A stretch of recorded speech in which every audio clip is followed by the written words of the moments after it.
এখন শুনবেন আজকের গুরুত্বপূর্ণ খবরের শিরোনাম। ঈদের আগে লেবাননে একাধিক বিমান হামলা চালালো ইসরায়েল। গাজায় হামাস বিরোধী সশস্ত্র গোষ্ঠীগুলোকে সমর্থন দেওয়ার কথা স্বীকার করলেন নেতানিয়াহু। যুদ্ধবিরতির আগে রাশিয়া ইউক্রেনের পাল্টাপাল্টি ড্রোন হামলা। অমরনাথ যাত্রাকে ঘিরে কাশ্মীরে ৩ স্তরের নিরাপত্তা মোতায়েন ৫০,০০০ সেনা। গাজায় ইসরায়েলের হামলায় নিহত আরও ৭০। শান্তিপূর্ণ কার্যক্রম থেকে বঞ্চিত হলে পারমাণবিক চুক্তি নয় ইরান।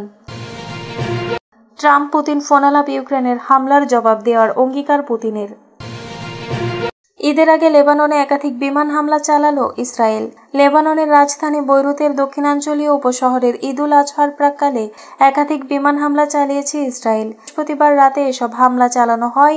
ইসরায়েলের দাবি, তারা হিজবুল্লাহর ড্রোন উৎপাদন কেন্দ্র লক্ষ্য করে হামলা চালিয়েছে। হামলার আগে ওই এলাকায় অবস্থিত বেশ কয়েকটি ভবন থেকে লোকজনকে সরে যেতে সতর্ক বার্তা দেওয়া হয়েছে। ইসরায়েলি প্রতিরক্ষা বাহিনী জানিয়েছে, তারা হিজবুল্লাহর একটি ইউনিট শনাক্ত করেছে, যারা ভূগর্ভে হাজার হাজার ড্রোন তৈরি করেছিল আর এতে অর্থায়ন করেছিল ইরানি সন্ত্রাসীরা।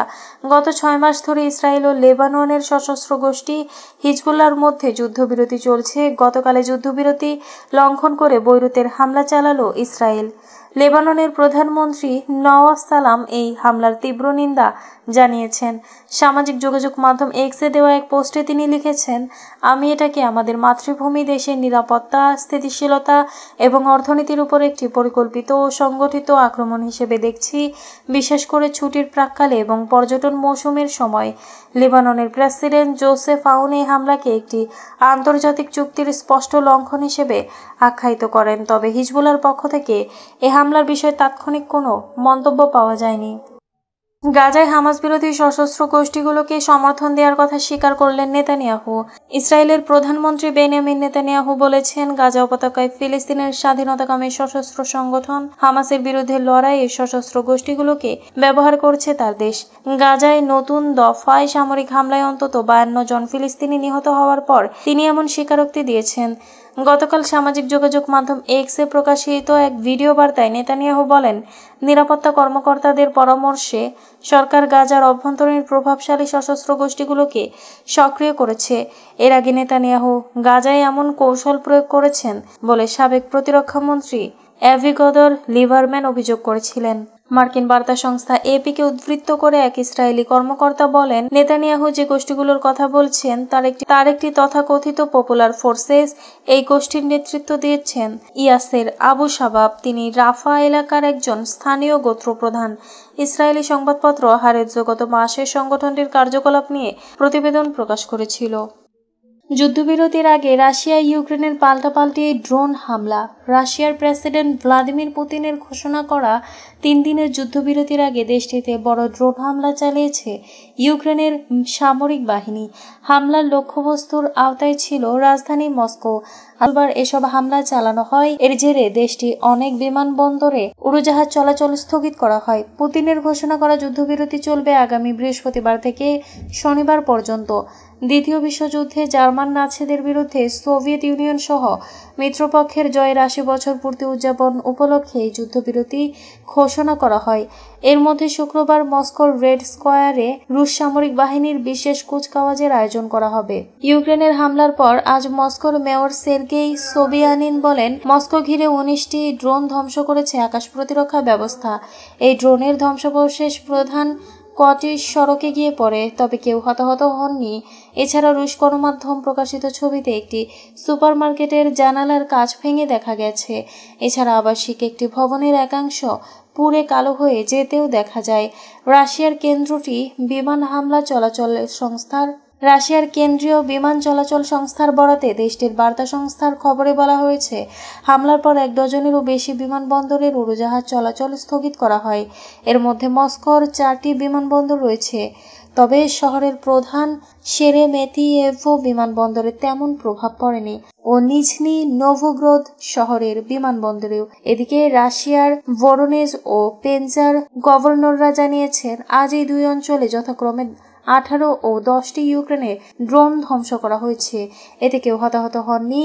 এছাড়া তুরস্ক অঞ্চলের গভর্নর আলেকজান্ডার খিনস্টেইন জানিয়েছেন সেখানে একটি বিদ্যুৎ উপকেন্দ্রে হামলা হয়েছে। অমরনাথ যাত্রাকে ঘিরে কাশ্মীরে 3 স্তরের নিরাপত্তা মোতায়েন 50,000 সেনা। চলতি বছরের 3 জুলাই থেকে 9 আগস্ট পর্যন্ত চলবে ভারতের হিন্দু ধর্মাবলম্বীদের অন্যতম তীর্থযাত্রা অমরনাথ যাত্রা। প্রতি বছরের মতো এবারও পেহেলগাম ও সোনমার্গ কাশ্মীর উপত্যকার এই 2 পথ দিয়েই ভক্তরা অমরনাথ গুহার উদ্দেশ্যে রওনা হবেন। তবে এবছর পেহেলগামে সাম্প্রতিক সন্ত্রাসী হামলার কারণে নিরাপত্তা আরও জোরদার করা হয়েছে। গঠন করা হয়েছে 3 স্তরের নিরাপত্তা বেষ্টনী। নিরাপত্তা নিশ্চিত করতে যাত্রাপথে 3D ম্যাপিং করা হয়েছে। মোতায়েন করা হয়েছে ড্রোন ও হেলিকপ্টার। এছাড়া থাকবে বডি স্ক্যানার, সিসিটিভি ক্যামেরা এবং প্রতিটি ভক্তকে দেওয়া হবে রেডিও ফ্রিকোয়েন্সি আইডেন্টিফিকেশন ট্যাগ, যাতে তাদের চলাচল নজরে রাখা যায়। প্রতি বছরই অমরনাথ যাত্রায় কড়া নিরাপত্তা থাকে, তবে এবার নিরাপত্তা ব্যবস্থা আরও জোরদার করা হয়েছে। সম্প্রতি পেহেলগাম সন্ত্রাসী হামলায় 26 জন পর্যটক নিহত হন, যার মধ্যে 25 জন ভারতীয় এবং 1 জন নেপালি ছিলেন। এ হামলার পর ভারত পাকিস্তানের নিয়ন্ত্রিত কাশ্মীর এবং পাকিস্তানের অভ্যন্তরে পাল্টা হামলা চালায়। এরপর 2 দেশের মধ্যে 4 দিন ধরে উত্তেজনা চলার পর একটি যুদ্ধবিরতি কার্যকর হয়, যা এখনও বহাল রয়েছে। গাজায় ইসরায়েলের হামলায় নিহত আরও 70। তার আগের দিন অর্থাৎ বুধবার সন্ধ্যা থেকে বৃহস্পতিবার সন্ধ্যা পর্যন্ত ইসরায়েলের হামলায় গাজায় নিহত হয়েছেন 70 জন এবং আহত হয়েছেন 179 জন। গাজার স্বাস্থ্য মন্ত্রণালয় শুক্রবার সন্ধ্যার পর এক বিবৃতিতে নিশ্চিত করেছে এ তথ্য। বিবৃতিতে বলা হয়েছে, নিহত আহতের প্রকৃত সংখ্যা আরও বেশি, কারণ অনেকে ধ্বংসস্তূপের তলায় চাপা পড়ে আছেন, তাদেরকে উদ্ধার করা সম্ভব হয়নি। 2023 সালে 7 অক্টোবর ইসরায়েলের ভূখণ্ডে ঢুকে অতর্কিত হামলা চালায় গাজা উপত্যকায় নিয়ন্ত্রণকারী সশস্ত্র রাজনৈতিক গোষ্ঠী হামাসের যোদ্ধারা। এলোপাতাড়ি গুলি চালিয়ে 1200 জনকে হত্যার পাশাপাশি 251 জনকে জিম্মি হিসেবে ধরে নিয়ে যায় তারা। হামাসের হামলার জবাব দিতে এবং জিম্মিদের মুক্ত করতে এদিন থেকেই গাজায় অভিযান শুরু করে ইসরায়েলি বাহিনী। 15 মাসেরও বেশি সময় ধরে টানা অভিযান চালানোর পর যুক্তরাষ্ট্র ও মধ্যস্থতাকারী অন্যান্য দেশগুলোর চাপে বাধ্য হয়ে গত 19 জানুয়ারি গাজায় যুদ্ধবিরতি ঘোষণা করে ইসরায়েল। শান্তিপূর্ণ কার্যক্রম থেকে বঞ্চিত হলে পারমাণবিক চুক্তি নয় ইরান। শান্তিপূর্ণ কাজে ব্যবহারের জন্য পারমাণবিক কর্মসূচি চালিয়ে যেতে না দিলে চুক্তি করবে না ইরান। পাশাপাশি দেশটি পারমাণবিক চুক্তিতে রাজি হওয়ার জন্য যুক্তরাষ্ট্রের কাছ থেকে নিষেধাজ্ঞা প্রত্যাহারের নিশ্চয়তা চেয়েছে। ওয়াশিংটন ও তেহরানের মধ্যে পারমাণবিক চুক্তি নিয়ে চলমান আলোচনায় ইরানের ইউরেনিয়াম সমৃদ্ধকরণ কর্মসূচি প্রধান বিরোধের বিষয় হয়ে দাঁড়িয়েছে। চলতি বছরের এপ্রিল থেকে এ আলোচনা চলছে।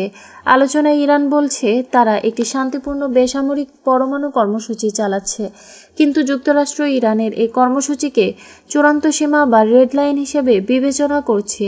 সোমবার মিশরের রাজধানী কায়রোতে জাতিসংঘের আন্তর্জাতিক আণবিক শক্তি সংস্থার মহাপরিচালক রাফায়েল গ্রোসির সঙ্গে বৈঠক করেন ইরানের পররাষ্ট্রমন্ত্রী আব্বাস আরাকচি। বৈঠক শেষে তিনি বলেন, শান্তিপূর্ণ কার্যক্রম থেকে বঞ্চিত হলে পারমাণবিক চুক্তি করবে না তেহরান। আরাকচি বলেন, যদি লক্ষ্যই হয় ইরানকে নিজের শান্তিপূর্ণ কার্যক্রম থেকে বঞ্চিত করা, তাহলে চুক্তি যে হবে না তা নিয়ে কোনো সন্দেহ নেই। আরাকচি জোর দিয়ে বলেছেন, ইরানের পরমাণু কর্মসূচি নিয়ে গোপন করার কিছু নেই। ইউক্রেনের হামলার জবাব দেওয়ার অঙ্গীকার পুতিনের। ইউক্রেনের ড্রোন হামলার জবাবে রাশিয়াকে ব্যবস্থা নিতেই হবে, এমন কড়া হুঁশিয়ারি দিয়েছেন রুশ প্রেসিডেন্ট ভ্লাদিমির পুতিন। তবে বুধবার যুক্তরাষ্ট্রের প্রেসিডেন্ট ডোনাল্ড ট্রাম্পের সঙ্গে ঘণ্টাখানেক ফোনালাপের পরও যুদ্ধ থামার কোনো ইঙ্গিত মেলেনি।